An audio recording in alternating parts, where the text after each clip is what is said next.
Magandang araw po at magandang gabi saan man po kayong lugar na naroroon. Ngayon po ay panibagong vlog na naman po kung paano pong mas mapaganda pa ang quality ng sound ng K1 Pro sound card. Actually, 2 years ko na pong ginagamit ito. So hanggang ngayon ay gumagana pa rin at okay pa rin siya. Hindi ko lang po nagustuhan dito.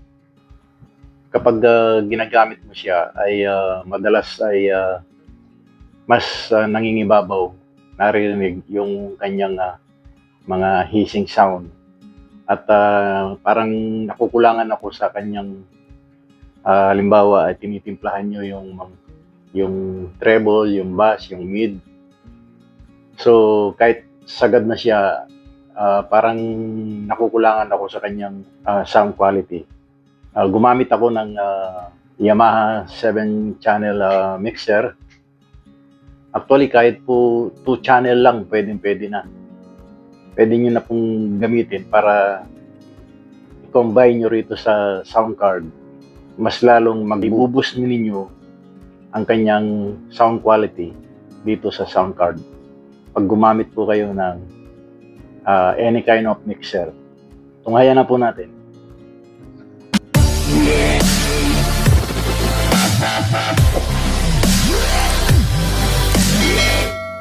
Gamit tayo nitong mga cable na ito. Bali ito, XLR cable para po sa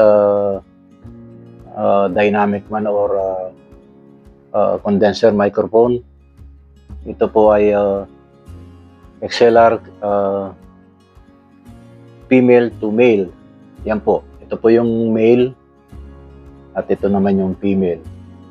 So, ito po ay gagamitin natin sa condenser microphone. And then, ito naman po, bali sa charging cable niya.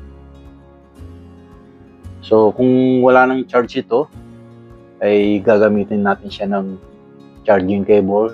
So, ito naman guys, bali in-order ko lang ito. So, mahaba ito. TRRS 3.5 mm na cable wire to TRRS 3.5 mm. Para naman po ito sa kanyang live 1 or live 2. Magre-recording man kayo ng song cover or ano man ang inyong i-record, ay ito po ang wire na kanyang gagamitin. And then ito naman po ay 2-in-1 na RCA jack pang audio. Yan, RCA jack po yan, red and white, to 3.5 mm na TRS. So ito naman po ay gagamitin sa mixer, papasok dito sa condenser microphone, ito sa kanyang input. So yan po yan. Alright. So ito yung sa condenser microphone na mic 1 and mic 2. At ito naman yung sa dynamic microphone. And then yung live 1 and live 2, dito po siya sinasaksak sa input na ito. Alright. So ito naman po yung sa micro USB po ito. Alright. Ayan o. So dito siya. So yan po yung kanyang mga cable na gagamitin. Umpisahan na po natin kung paano po siyang i-set up. So ito yung Yamaha mixer. So 7-channel yan guys. 1, 2, 3, 4, 5, 6, and 7. Yan. So bali itong XLR cable na gagamitan natin siya ng condenser microphone. So, yan, bali dito siya sasaksak. Alright? Yan. So, yun guys, bali naka-set up na siya rito sa boom arm itong condenser microphone. Ito naman RCA jack ay isasaksak natin dito sa yan, main output.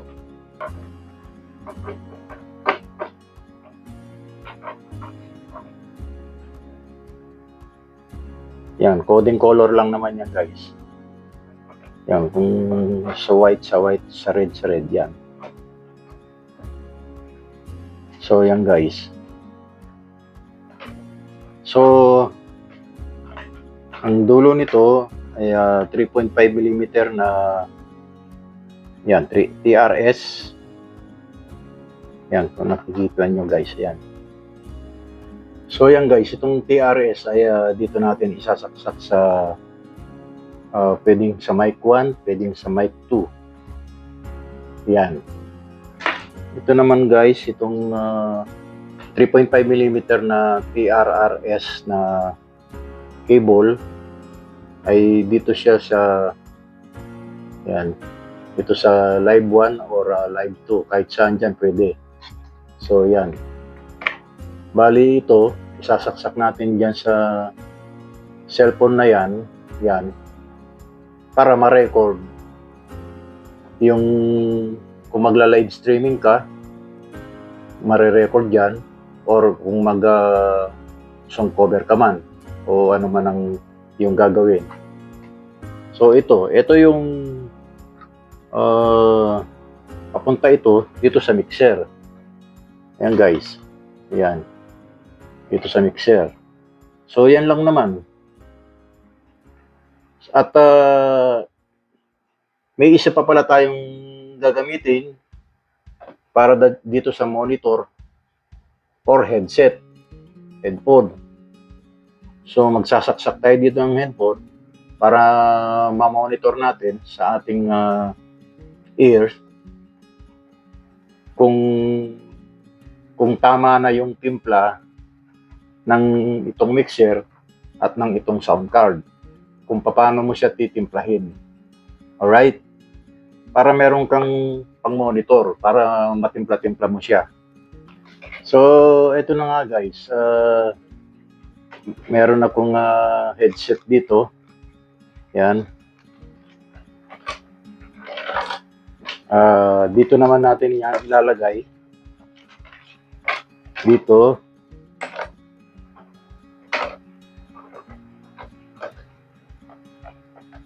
Dito sa headset. Okay? Ayan. It's either sa monitor or headset. So, yan guys. Parehas lang naman yan eh. Yung monitor, para ma-monitor mo sa iyong ear na kung ano ang paano mo siyang ibabalanse pagka tinitipla mo na yung kanyang mga function. Alright? So, yan. Bali, tatlo lang yan. Ito, dun sa isang gamit mong cellphone. Diyan. Ito, yung sa headset. At ito, yung magko-connect dito sa mixer. Okay. So, malinaw po yan. Yan po sila. Konti lang naman yung connection. So,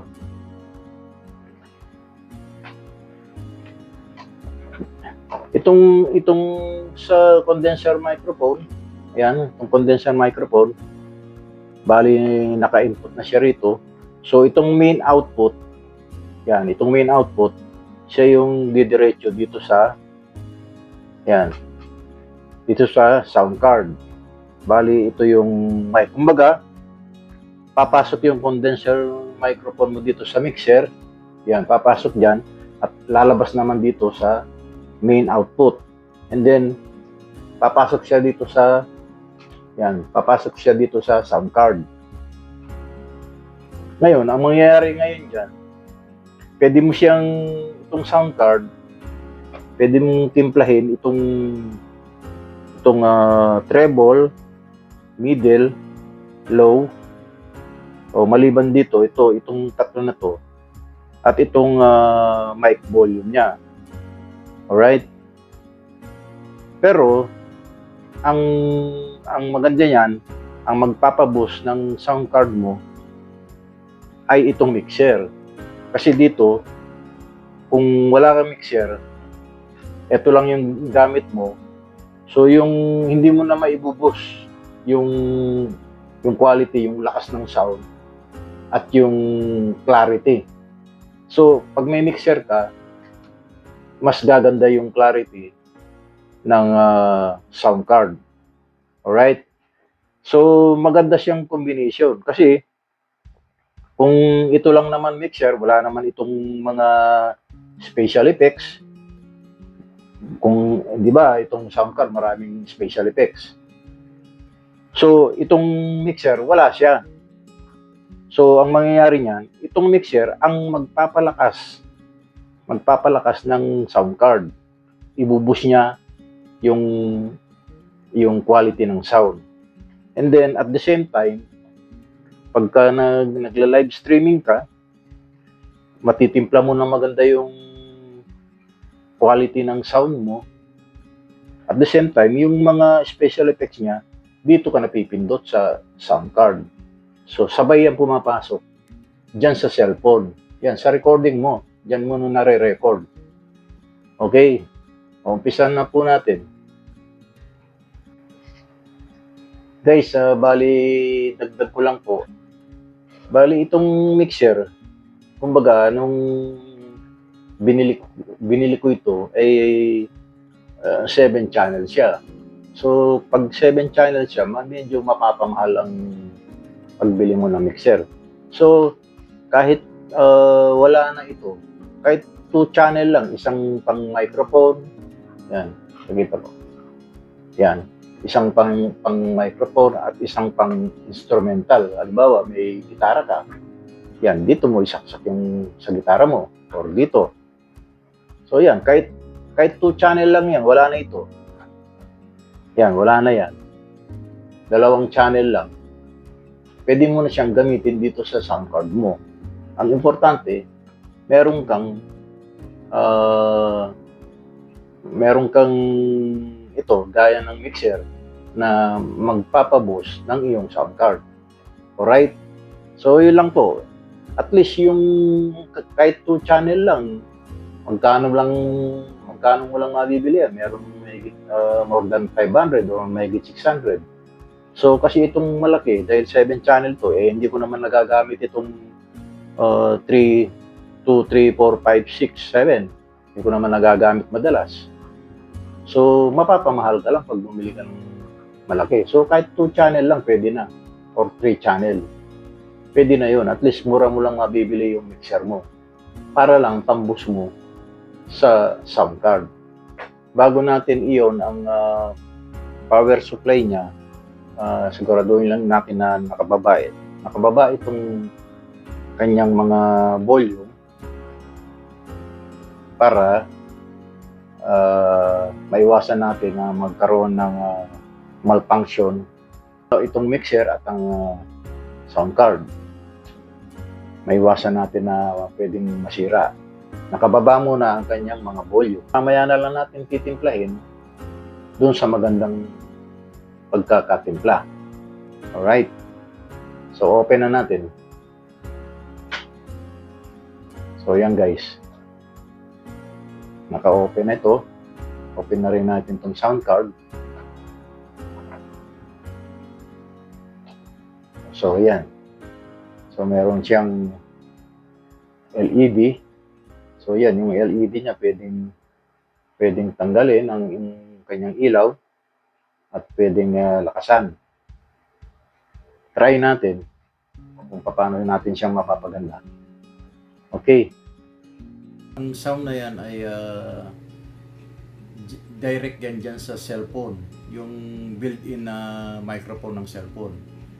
So, itong TRRS na cable ay dito natin sasaksak sa cellphone na yan. So guys, i-on muna natin itong 48 volts phantom power nitong mixer. So yun natin yung 48 volts phantom power. Yan. Yan guys. So itong record, alisin muna natin yung echo. Yan. At itong effects ng mixer. So yan guys, itong record dito sa sound card ay dapat nakasagad yung kanyang volume. Okay? Itong monitor ay para ito sa monitor ng iyong headphone. Alright? Pwedeng lakasan, pwedeng babaan, depende nung hindi ka nabibingi. Depende sa iyo kung saan mo siya i-adjust. Alright? So,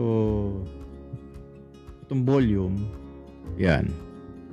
Lalakas ang volume mo. Yan. Yan. Siguro, itong volume, pwedeng nasa 60% or 70%. Okay? Para hindi siya basag kung itotodo mo siya, baka basag ang pumasok sa recording. Alright? So, yan. So, itong sound card, pwede mong yung bass niya, yung low, yan. Pwede mong itaasan o itodo o pwedeng sa kalahati. O kaya mga nasa 1 o'clock itong knobs niya. Alright? So, itong middle, pwedeng sa gitna, pwedeng 1 o'clock din. Treble, ayan, treble. Treble, yan, pwedeng ganun din. Pwedeng sa 3 o'clock, mas tamang-tama lang. So, ang itong, hello. Yan, itong volume, siguro itong mic volume, siguro pwedeng sa 3 o'clock. Nasa 3 o'clock na lang yan.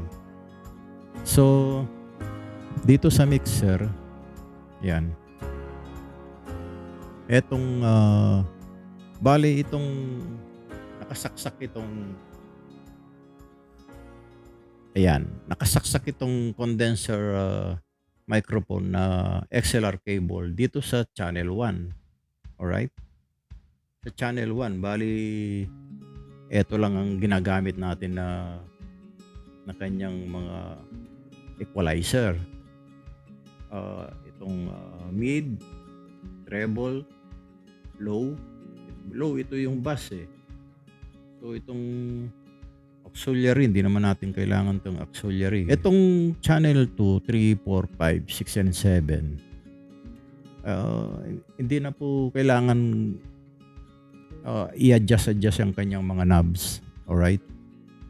So, hindi na po nagagamit yan. Dito lang po tayo sa channel 1. Alright? Yan. Pwede mong lakasan ng volume. Pwede mong hinaan. Di ba? Yan o. So, meron din tayong master volume. Itong master volume, so, lahat yan. Sa sound card mo, dito sa mixer, ito na yung pinaka-master volume niya. Kung gusto mong babaan. Pero, kumbaga, lahat-lahat ng function yan, ito yung main volume. Alright? Yan. Pwede mong babaan, mawawala. Ayan, pwede mong lakasan. So, bago mo timplahin yung master volume, siyempre, itong mga equalizer ng channel 1, kung gusto mong Yan, kung gusto mong matinig yung treble mo, yan. Halimbawa, binabaan mo. Ayan. High. Yan. O wala na yung treble, di ba? So, yung clarity nawawala. So, yan. Pwedeng 3 o'clock. O kaya sagad mo. Pwede rin. Alright? Yung mid, pwedeng sa gitna. Pwedeng 1 o'clock. Yan, mid. Para mangibabaw yung sound. And then yung low, bali yan yung bass. Kung gusto mong makapal yung boses mo, itodo mo yung low. Ngayon, kung gusto mong manipis, ayan. Kung makapal yung natural na boses mo, kung gusto mong nipisan, ibaba mo yung low. So, kung manipis yung boses mo, gusto mong kapalan, ayan, itaas mo yung bass mo, yung low. O, di ba? So, parang nagiging announcer ka ng radyo pagka mataas yung bass mo. Alright? So, yan. And then, etong mixer, meron siyang sariling effects. Ang effects niya ay delay or repeat. Alright? Yung repeat, yung nag-uulit-ulit na madalas. Yung delay naman, dinidelay niya yung sound. So, pag pinag-combine mo yan, medyo nakakatulong din kahit papano. Ngayon, so, ito yung timpla niya, itong dalawa na to. Repeat and delay. Yan. And then, ito yung main ng effects ng mixer ito. So, kung tataasan mo, yan o. Diba? So, meron siyang pang karaoke effects. Diba? Ngayon, kung babaan mo, yung katamtaman lang, yan. Kasi, dito sa sound card, hindi yung effects niya, hindi delay at saka repeat. Kung hindi, reverb. O yan, yung reverb, yung echo, pero reverb ito eh. Okay? So, yan. Halimbawa, tanggalin ko muna yung effects nitong mixer. O hello. O di ba flat na lang yung boses mo. And then gamitin mo itong reverb ng sound card. Hello. Check. Test mic. 1, 2, 3. O yan. Di ba? Yan yung kanyang reverb. O. So yan. O, di ba? O. So, dalawa yung natitimpla mo. Nandito sa sound card at dito sa ayan, yung reverb at ito naman yung effects ng mixer. Ito. Hello. Oh, di ba? Nagdadalawa sila. Kaya so, hindi lang yan. Meron pang enhance yan, yung enhancer. Meron siya dito sa sound card. Lalo pang lilinis at gaganda yung sound mo. Okay? So, subukan natin. Hello. Test mic. 1, 2, 3. So, yan. Parang tumaas yung reverb. Dumami yung reverb niya, lumalim kumbaga. Di ba? So, meron kang effects dito sa mixer. At the same time, meron ka rin reverb dito sa sound card. Alright? So, pag tinimpla mo siya, maganda yung kalalabasan. Diba? Yung kung dito ka lang, kung wala kang mixer, dito ka lang, isagad mo itong mga knobs na ito, isagad mo na siya. Yun na, hanggang doon na lang siya. Hindi na mababago yung sound quality niya, hanggang doon na lang. Kasi, na-experience ko yan sa mga nakaraan kong pagre-review nitong sound card na ito Tanggalin natin yung echo. So yan. Oh, meron din dito sa mixer. Oh, kita mo, binaba ko yung reverb. Meron pa rin itong mixer. So babaan natin itong sa mixer. O, di ba? So yan. Yan. Eto, yun nga. Mabalik tayo. Kung itong mixer, sound card na ito, simula nung ginamit ko to, 2 years ago na actually. Okay pa rin naman siya, maganda pa rin. Maganda pa rin yung sound niya, wala naman nagbago. Yung pa rin. Kaya lang, nakukulangan lang ako dito sa mga equalizer niya. So, kinukulang siya ng boost.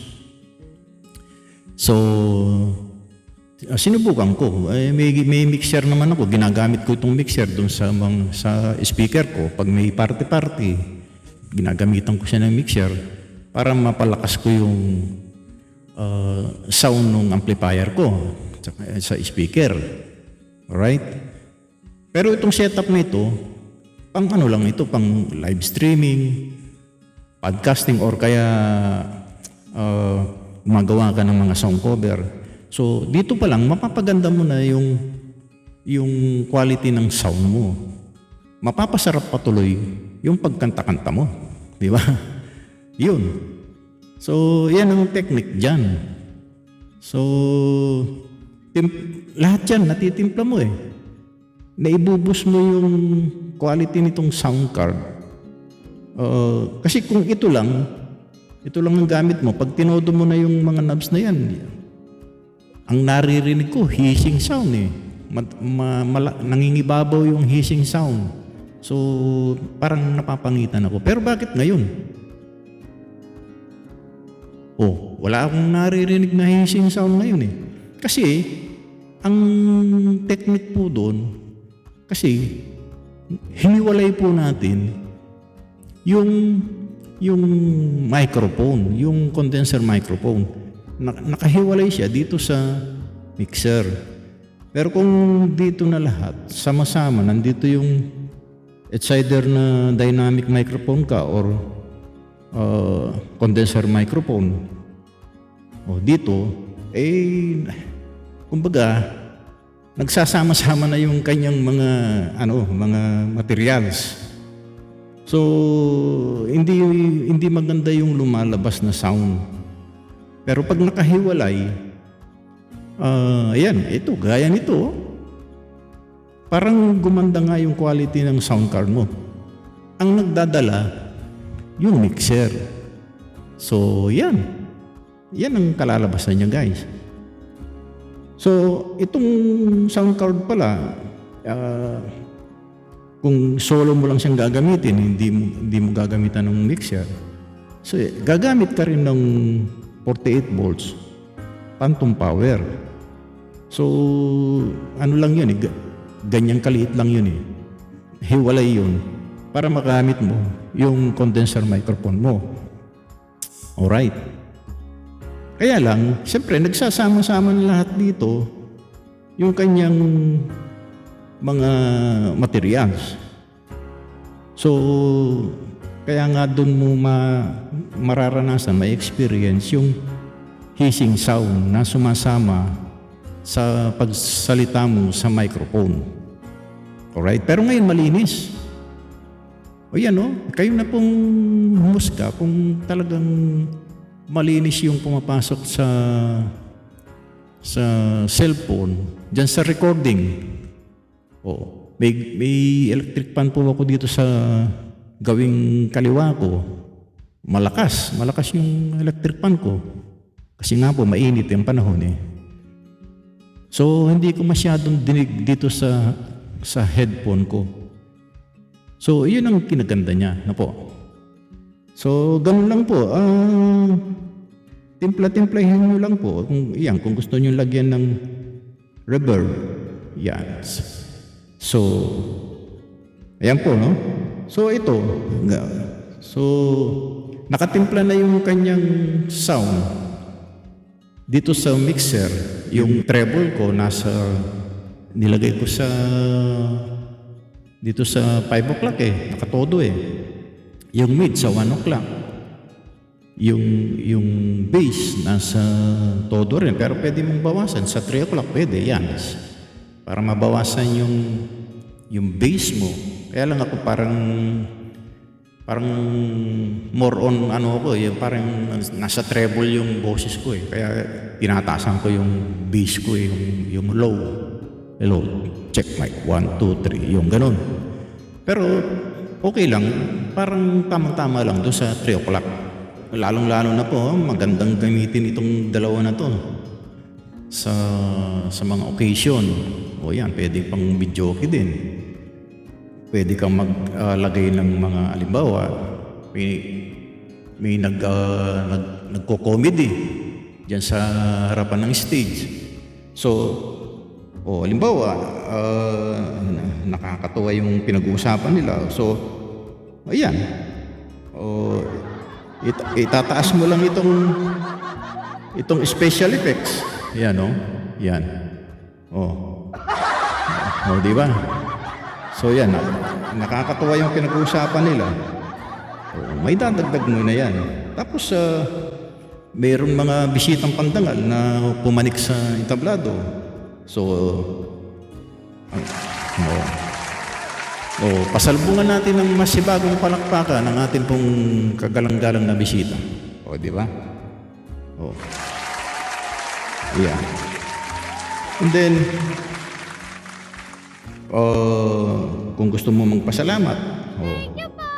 Thank you! Di ba? So, marami po yan. Itong sound card na ito ay Philippine version po ito eh. Nakalimutan ko na lang kung magkano ang presyo nito, pero hindi naman kamahalan ito eh. Ito yung kanyang mga sound effects. Yan. Alright?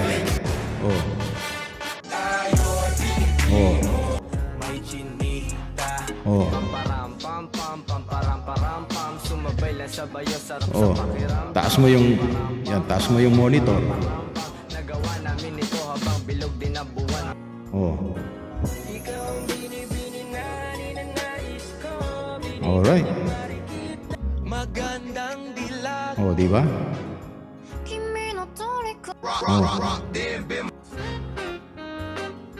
Di ba? Savage Love. No.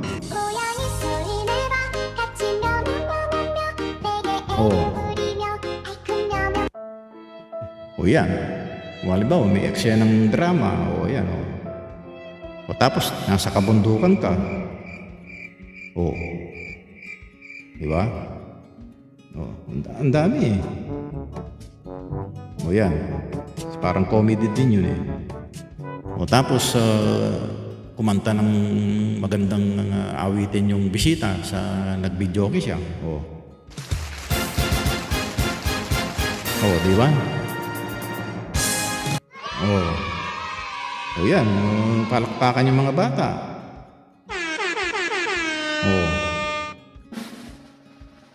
Haputin! Kuego! Panahon pa ng Kastila yun eh.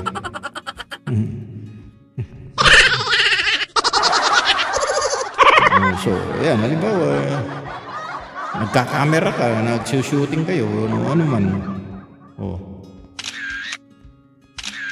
Di ba? Asus. Yan. Kinakabahan ka. Di ba? Mahilig ka mag-magic. Beke naman. Baka naman, guys, yung itong K1 Pro. Baka naman. Beke naman. Di ba? Binigyan ka ng premyo. Thank you po! Thank you! Pero natawa kang bigla.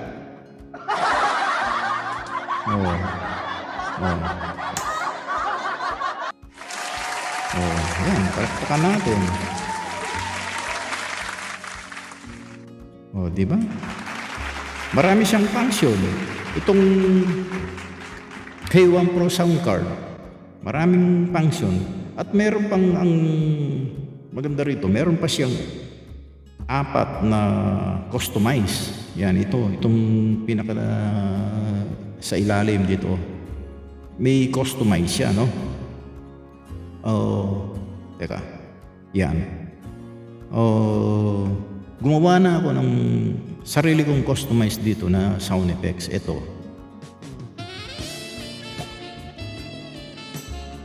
Di ba?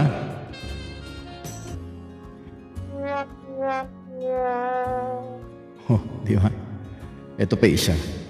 Walang hiya ka, ito sa'yo. Tad-tad na tad-tad. Di ba? Kung meron kayong ganito na paglumaan nyo na, nagsawa na kayo sa sound nyo, gusto nyo mapaganda yung sound, gamitan nyo ng mixer. Kahit anong klaseng mixer yan, kahit anong brand. Di ba? Kahit anong brand yan, 2 channel na lang, pwede na, magkano lang yan. Meron 500 pesos, 600. So mura lang. Ito, nung bilhin ko ito, actually, 3 years na yata ito sa akin eh. May higit pang 3,000 nung nabili ko ito eh. So, siyempre, hindi ko pa alam ang mga technique. So ngayon, sinishare ko po sa inyo ang technique na hindi niyo na kailangan bumili ng maraming channel o mahal na mixer o sound card. 2 channel lang pwede na. I-combine ninyo sa sound card ninyong luma. Yung mga nag-vlogger din na nagpa-podcasting o nag-live streaming o nag-song cover. So, pwede nyo nang i-boost yung sound quality ng sound card ninyo sa pamamagitan ng mixer. Alright? Idagdag ko lang po. Bali, sa Bluetooth na lang po ako gumamit dito sa mixer. Yan, inopen ko po yung Bluetooth niya. Yan. Naka-open siya and then dito po sa tablet. Pwede rin po sa cellphone. Itong tablet po itong ginamit ko para po sa kanyang yung pong paggagamitan natin ng mga music. Alright? So, pwede rin po sa cellphone, pwede rin sa smart TV, Android TV. So, kung ano po yung available sa inyo, pwede nyo pong gamitin yun. So, ako po, tablet na lang po itong ginamit ko.